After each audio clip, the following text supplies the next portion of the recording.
Essa é a nossa instalação que se chama Museu Secreto, que é uma instalação inspirada no filme Coraline, que é um filme de stop motion.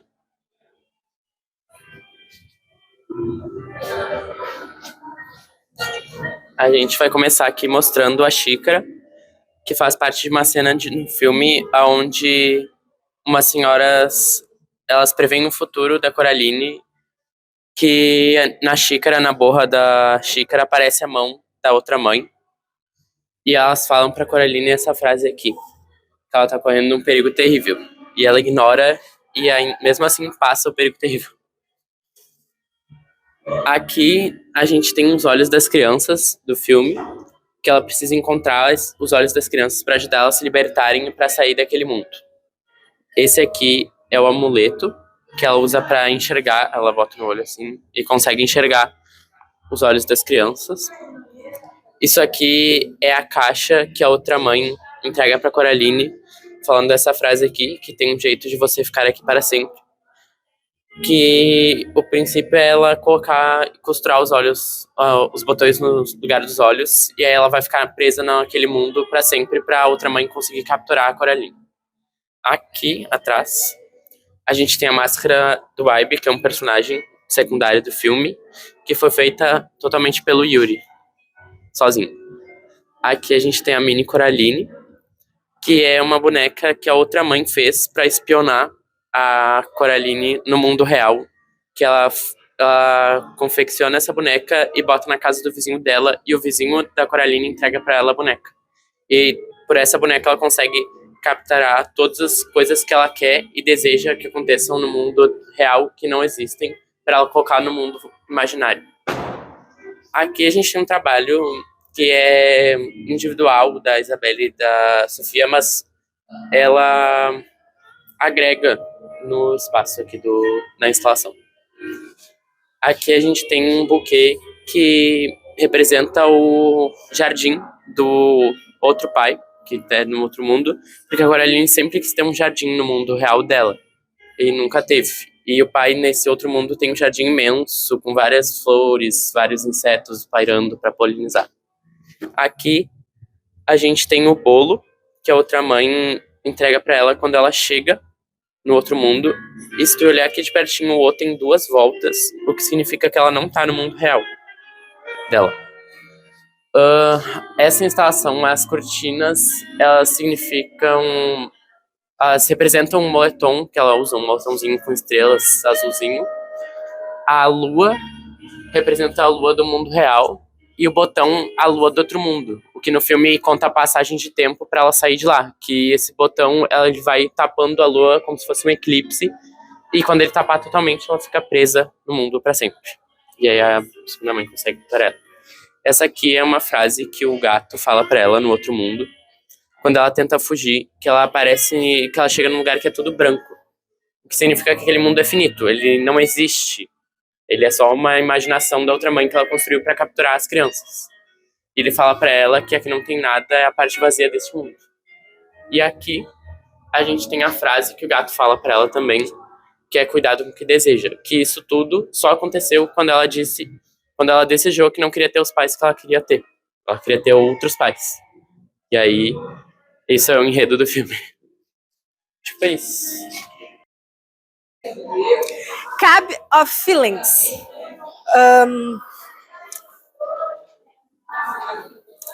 A gente começa tendo a confusão, que a gente pensou em fazer a mente de um adolescente. Que nessa fase da nossa vida, a gente tem muitos sentimentos e eles são muito intensos. Mas a gente resolveu fazer só 2, porque a gente acha que são os mais predominantes. Então, aqui tem a confusão, que é difícil de entrar, mas também muito difícil de sair. A confusão a gente resolveu representar assim, porque as pessoas já entram e já pensam, nossa, que loucura, né? Uma confusão. Aqui no amor, a gente resolveu fazer uma coisa bem... A gente resolveu fazer uma parte maior, a cabine que é maior, é o amor, e fazer ele bem intenso, porque a gente acha que nessa época da adolescência a gente tem uma paixão sempre muito intensa, tudo que a gente sente é na intensidade, se a gente tá muito triste, a gente tá muito triste, se a gente tá feliz, a gente tá muito feliz, a gente ama muito. Aqui a gente colocou uma frase que remete ao amor de mãe, que você sempre será uma parte de mim. Isso é pra gente demonstrar também que o adolescente nem sempre vai poder, ele vai sentir apenas a paixão, mas é a maior parte. Depois de passar pela confusão e pelo amor, a gente tem a cabine do desabafo, que é onde a gente pode desabafar. Porque depois que a gente passa por todas as emoções, por todas as coisas que a gente passa na nossa vida, a gente tem que ter um lugar assim pra gente ficar bem, sabe? Pra gente poder desabafar, pra gente poder repensar nas nossas escolhas. Então a gente resolveu fazer a cabine do desabafo.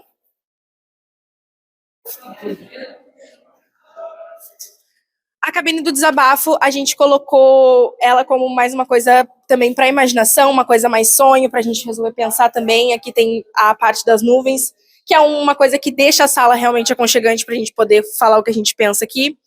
A gente colocou isso aqui para ser uma interação com o público, né, que vier aqui. Então, isso aqui, todos os papelzinhos que vocês estão vendo aqui, são dos alunos, dos professores, das pessoas que vieram aqui e se sentiram confortáveis para escrever. A gente colocou frases nas paredes para também ser uma inspiração e para as pessoas também verem, né, que a gente quer que elas consigam escrever alguma coisa que elas consigam imaginar. E aqui a gente tem também, a gente disponibiliza os papelzinhos e a caneta para vocês poderem escrever e para vocês poderem colocar o que vocês estão sentindo. Oi, eu sou a Ebony, da 3C. E eu sou a Isabela, da 3C. E esse é o nosso trabalho do Sarau, que se chama Alma Luminescente. O nosso trabalho é feito com uma parte da turma, né? Boa parte da turma. O nosso trabalho ele é inspirado em Paulo de Sana, que é um artista indígena da tribo de Sana do Amazonas. Aqui do Brasil. Que não está só localizado aqui no Brasil, como em grande parte da América do Sul e tal. No Uruguai, Paraguai, enfim, etc. O que a gente pode explicar mais sobre esse tribo indígena? Não sei. Enfim, a gente trabalha aqui com grafismos indígenas da tribo de Sana. A gente tem a tabela de grafismos e também a gente faz na hora, que foi uma ideia que surgiu da nossa professora estagiária Lori, e da professora Fernandinha, que era pra gente criar nossos próprios grafismos. O que mais a gente pode especificar do trabalho? A partir de alguma das obras do Paulo de Sana, a gente começou a se aprofundar mais nos símbolos da tribo Mibiá-Guarani, que tá aqui fora, se quiser dar uma olhada pra gente dar uma explicada também. Esse aqui que a gente tá fazendo a cabeça das meninas. Isso aí vai de acordo com o tema do sarau, que é a imaginação, mas a gente tem alguns grafismos, que tá ali fora também, que tem significados reais, como o sagrado feminino, o sagrado masculino, proteção das estrelas e etc. Oi? Tem sobre festas, tem sobre morte e vida, natureza. A pesca deles também. Da pesca é legal, só que é muito grande. O que mais a gente pode falar sobre o nosso trabalho? A nossa principal mentora não tá aqui hoje, mas a gente pode dar uma olhadinha. Tá trabalhando, né, mano? Tá trabalhando. Aqui tem algumas das nossas obras que a gente se inspirou dos simbolismos da tribo Mibiá-Guarani, como... Cadê? Aqui. A morte e o sagrado masculino. Aqui são os dois símbolos da tribo Mibiá. Aqui a gente tem felicidade, um dos símbolos. Aqui a gente tem festa. Esse aqui é festa e em cima a gente criou. Qual mais? Esse aqui, que é o sagrado feminino. E aqui, natureza e flores, da tribo Mibiá. Aqui também, sagrado masculino. E aqui, essa aqui é a proteção das estrelas, também, do Mibiá-Guarani. E aqui, liberdade de espírito. Já essa aqui, teve algumas que a gente nomeou, a gente criou, basicamente. A noite estrelada, que a gente apelidou. E o encontro de almas E o gêmeas. encontro de almas gêmeas. Esse aqui é o mais bonitinho dos que a gente criou. Ficou muito bom. Esse aqui também a gente criou. Achei que ficou muito lindo. Enfim, esse é o nosso trabalho, resumidamente. A ideia do trabalho foi. É que sou eu e mais 3 pessoas. A gente teve a ideia de fazer uma floresta mágica, assim. Daí a ideia inicial era fazer uma árvore que ia até o topo, assim, da sala. Mas a gente viu que ia dar errado, porque tava tombando, assim. E a gente pensou em fazer um cogumelo. Daí primeiro a gente fez o cogumelo grande, depois a gente foi fazendo os pequenininhos. E deu uma complementada com a ponte, assim.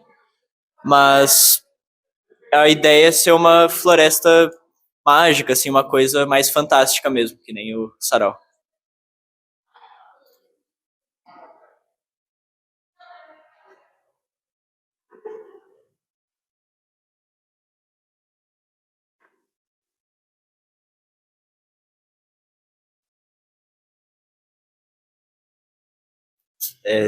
E é isso. A nossa sala é como se fosse um labirinto com experiências sensoriais e para começar a gente oferece uma balinha para as pessoas que entrarem para ser uma experiência completa e alterar a mente. Aí entrando aqui, a gente colocou vários desenhos que remetem a coisas da mente, da imaginação e desenhos, como Peter Pan. E aqui tem o gato da Alice. Entrando aqui, tem várias coisas que pode tocar.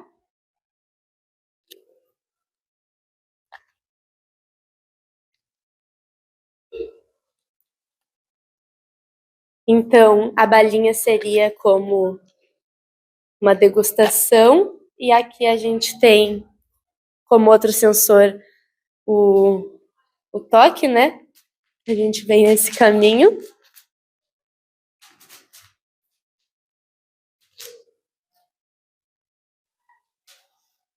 E aqui o olfato, com o incenso, e a gente colocou o leão do Proerd para dizer não às drogas. E o final aqui, a gente chega numa arte com vários desenhos e várias coisas que todo mundo do grupo compartilhou e desenhou.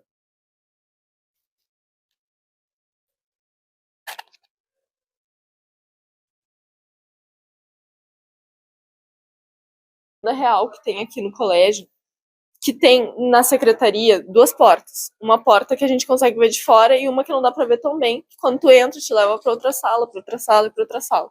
E seria tipo um labirinto lá dentro. Daí, uma vez eu consegui ir lá e eu achei muito legal e é misterioso, assim, onde tem os registros. E a gente começou a brincar que tudo que sumia a gente falava assim, foi parar nos labirintos do Pira. Então, a lenda dos labirintos do Pira conta que todo mundo que entra lá se perde para sempre e todos os objetos que somem misteriosamente vão parar lá. Podem passar, então.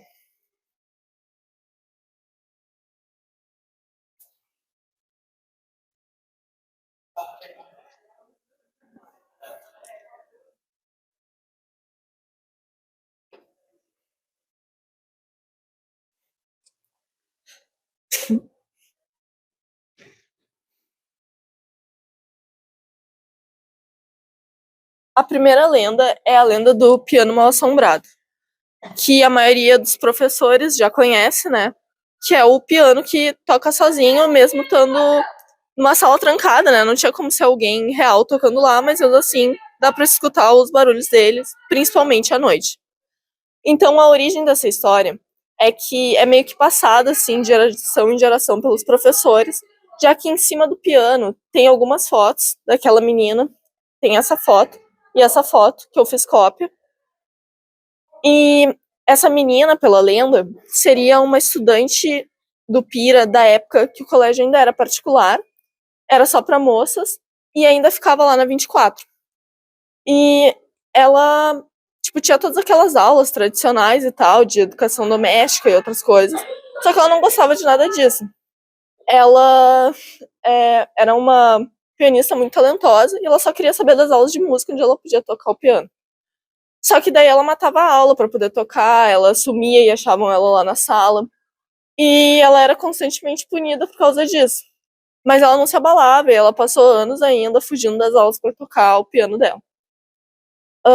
Só que daí, tipo, passou esses anos, ela já estava um pouco mais velha do que nessas fotos, e teve a mudança de prédio do Pira. Então ali tem uma foto do colégio sendo construído, inclusive. E nessa mudança começaram a carregar as coisas. E uma das coisas foi o piano. Quando ela viu o piano sendo colocado no caminhão, ela viu uma oportunidade de poder tocar o piano por um tempo, assim, sem que ninguém descobrisse ela. Então ela entrou escondida e ficou lá, né, escondida até que fosse fechado. Só que era sexta-feira, final do turno. E eles decidiram deixar o caminhão lá para não ter que vir descarregar naquele dia ainda. E a menina acabou morrendo sufocada naquele final de semana. Então, tipo, com peso na consciência, as diretoras organizaram vários eventos em homenagem a ela. Teve aquela passeata lá. E também teve uma homenagem com fotos, provavelmente, né? Porque é de onde deve ter saído essas fotos que tem dela. Algumas, muito provavelmente, foram perdidas e sobrou essas. Então, depois dessas homenagens, eles meio que esqueceram a história e deixaram o piano exposto ainda para tocar. Só que ele, depois de algum tempo, começou a fazer barulhos estranhos, ruídos, e tocar sozinho mesmo. Então, eles, assustados na época, decidiram trancar naquela sala, que tá até hoje, onde ainda toca sozinho. Ali também tem uma foto do piano, na época que ele foi trazido aqui pro colégio. E é isso. A próxima lenda é a lenda das Irmãs Binas, que fica aqui em frente.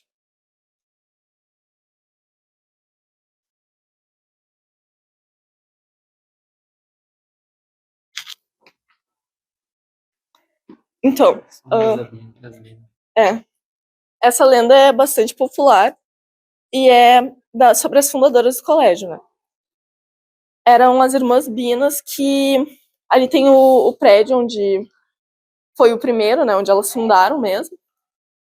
E elas ficaram muitos anos na direção, porque elas eram muito apegadas ao colégio e tal, só que por elas serem fundado idosas já, chegou uma hora que elas não conseguiam mais cuidar, elas já tinham vários problemas de saúde e tal.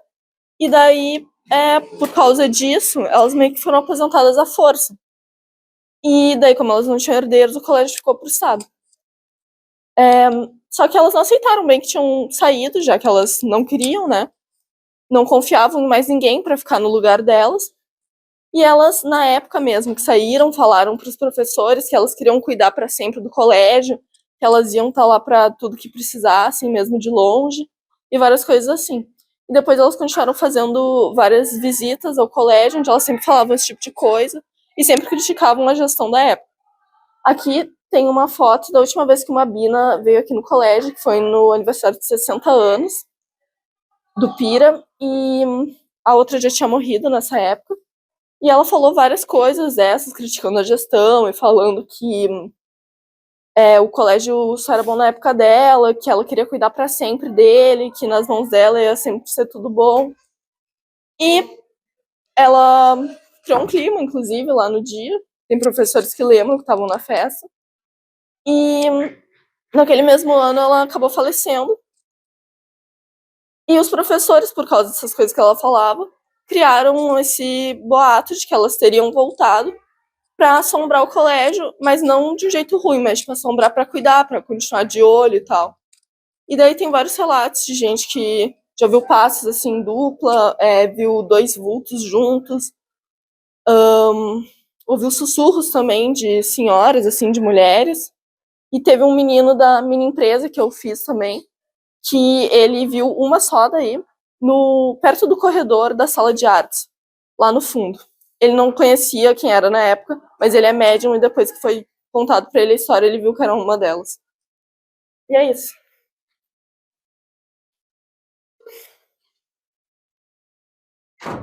Aqui é a próxima lenda.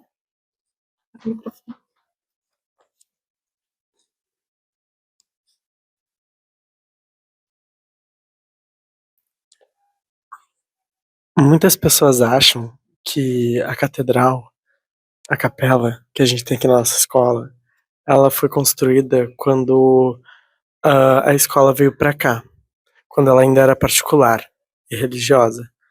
Mas não, ela foi construída um tempo depois. A capela, antes dela ser a capela, ela era um banheiro usado por alunos e professores. Esse banheiro, ele era popular entre os alunos e os professores, porque era bem acessível, um lugar bom. Mas ao longo do tempo começou a ser evitada, porque os alunos começaram a escutar portas abrindo e fechando, começaram a escutar sons de descarga do nada, ver vultos nos espelhos, e isso começou a assustar os alunos e professores. E então a direção, para dar um fim nisso, mandou um funcionário, o Cláudio. Na época ele tinha 16 anos. E ele foi lá, ele era novo ainda, acabado de entrar, e ele foi lá investigar. Quando ele chegou no banheiro, ele se assustou ao ver um vulto no espelho, quando não tinha ninguém no banheiro. E quando ele chegou mais próximo para conseguir identificar o que era esse vulto, ele viu que era uma garota que tinha se matado não muito tempo atrás naquele mesmo banheiro. Ela tinha se matado porque ela sofria bullying. E ela sempre ia naquele banheiro pra chorar. Ela sofria bullying porque ela era gordinha e considerada estranha. Mas naquele dia específico, ela não sofreu apenas bullying verbal. Ela sofreu bullying físico, bateram nela. E ela ficou muito mal e, como sempre, ia lá pra chorar. Só que naquele dia ela quis dar um basta em tudo aquilo, pegou um dos cacos de vidro do espelho quebrado e enfiou na própria garganta. E se matou.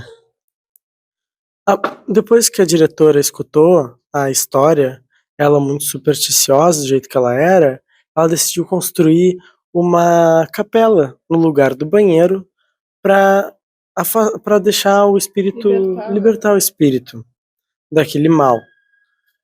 Então, não funcionou muito bem, já que há relatos de não muito tempo depois da construção da capela, de já ouvir barulhos estranhos, janelas e plantas se mexendo mesmo sem ter vento algum. Pessoas se sentem muito mal só de chegar perto daquele lugar.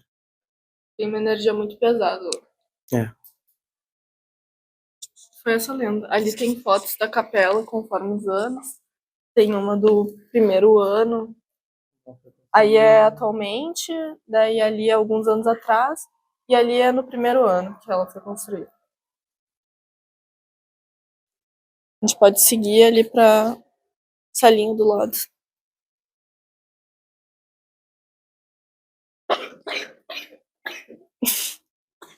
Pode entrar.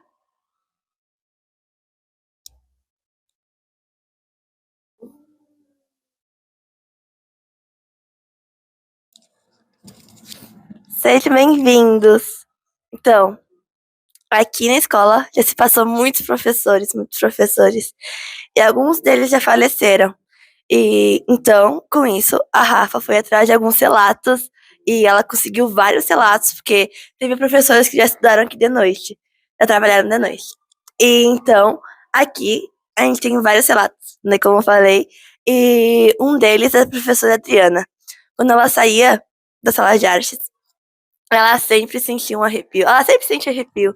E tem outro relato também de uma aluna. Ela uma vez estava no outro prédio e ela sentiu. Ela viu uma sombra preta.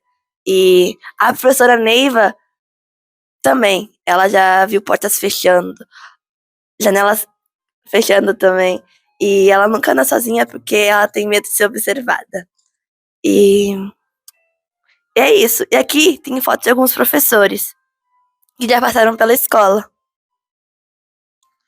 Teve uma vez que o Paulinho também, lá perto da sala de artes, viu um vulto pulando pela janela. Ele foi atrás achando que era um aluno, mas não tinha ninguém, assim, era um vulto mesmo. O Daniel também, ele escutava estalos assim à noite, mas ele não acredita muito nisso. Mas ele escutava, né, mesmo sendo cético. Então, se vocês sentirem uns arrepios por aí, vocês já sabem, né? São os professores.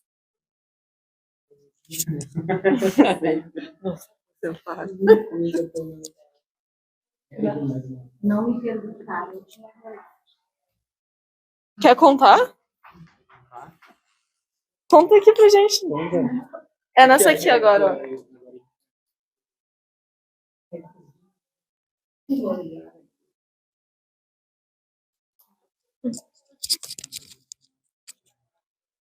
Essa lenda aqui é sobre o cardápio secreto.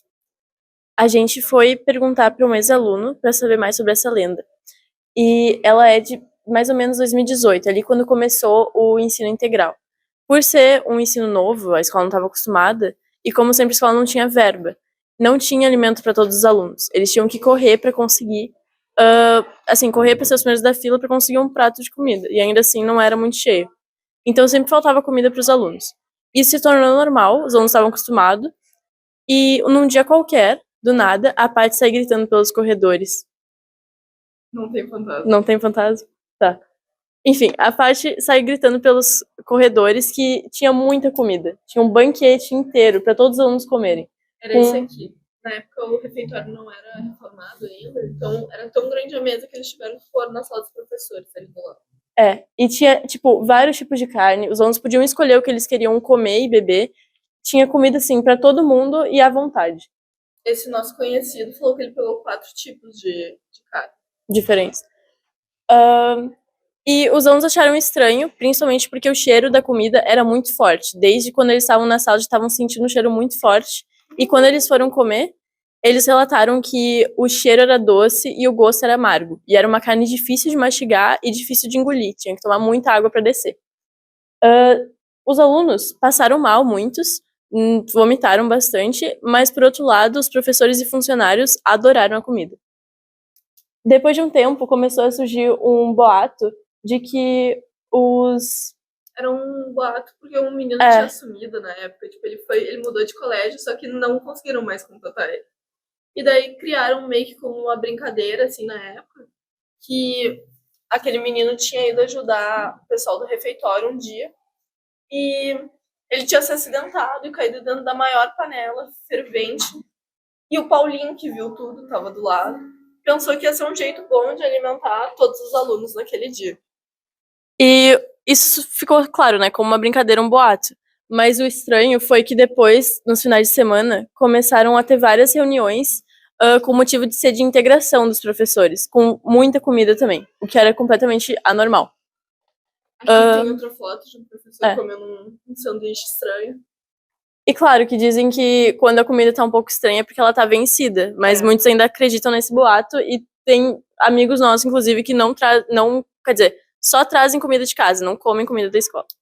E aqui, se vocês quiserem ver, tem o cardápio secreto, de acesso único da cozinha, que tem, por exemplo, arroz festivo, com pedaços de unhas, lascas de ossos e uma pitada de dentes triturados, massa ao molho de globos oculares, carreteiro com carne de dedo podre, com dentes triturados e salada plantada na cova das crianças desaparecidas, que é a nossa próxima e última história. E aqui também tem cardápios falando dos reais ingredientes que usaram: lentilha, dentes triturados, sagu era sopa de glóbulos oculares. Tem várias coisas assim. Feijão com dedos do pé da Vanessa. Aqui, olha, arroz de leite com cabelo desidratado do Gabriel Riffe.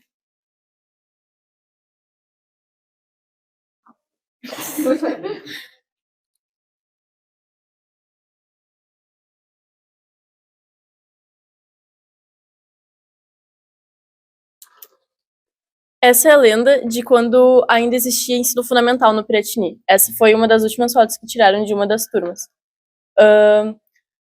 Na época, diziam que o ensino fundamental tinha acabado no Piratini para dar espaço para o segundo grau. Mas isso é uma meia-verdade, porque, na real, naquele ano tinha assumido uma diretora, essa Jane, a mulher do meio.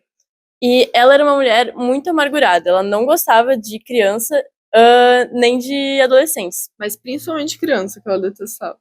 Ela era professora de química antes, e resolveu se juntar com a Simone, nossa professora de química, Que também não é fã de criança. que também não gosta nada de crianças, para formar um plano para acabar com aquelas crianças. E o plano da Jane era o seguinte: ela ia pegar essas ervas venenosas, plantas venenosas, e colocar no parquinho das crianças, que é no pátio da sala dos professores desse prédio, que é daquele lado lá. E só que essas plantas, elas afetavam somente quem tinha baixa imunidade. Então as crianças, por serem muito frágeis, elas acabaram adoecendo e depois de um tempo desmaiando no parquinho. E só que os adultos que estavam ali por perto cuidando, eles ficavam no máximo doentes, nada demais acontecia com eles. E A Jane e a Simone ficaram lá cuidando, né? E nem sentiram nada, só uma tonturinha assim, nada demais. por elas serem professoras de química, a grande parte do plano estava em diluir o corpo das crianças com vários compostos, assim, ácidos, né? Corrosivos. Corrosivos. E aí, com o sumiço das crianças, surgiu muita dúvida dos pais e revolta. E eles começaram a fazer várias investigações. Aqui tem uma foto de uma reunião que eles tiveram aqui no colégio, junto com a polícia, para tentar descobrir o que tinha acontecido. Mas sem resultado, porque o plano delas realmente tinha dado muito certo. E dizem, né, que os corpos, o que sobrou dos corpos, teria sido absorvido e adubado a terra. E por isso que hoje em dia tem aquele matagal lá, que inclusive cresceu por cima dos brinquedos das crianças e tiveram que ser tirados por causa disso. Inclusive, teve até ano passado o Miniong, que daí plantaram alface ali naquela parte, que era o antigo parquinho das crianças. Onde agora faz parte do cardápio secreto. E assim a gente chega no fim do nosso tour.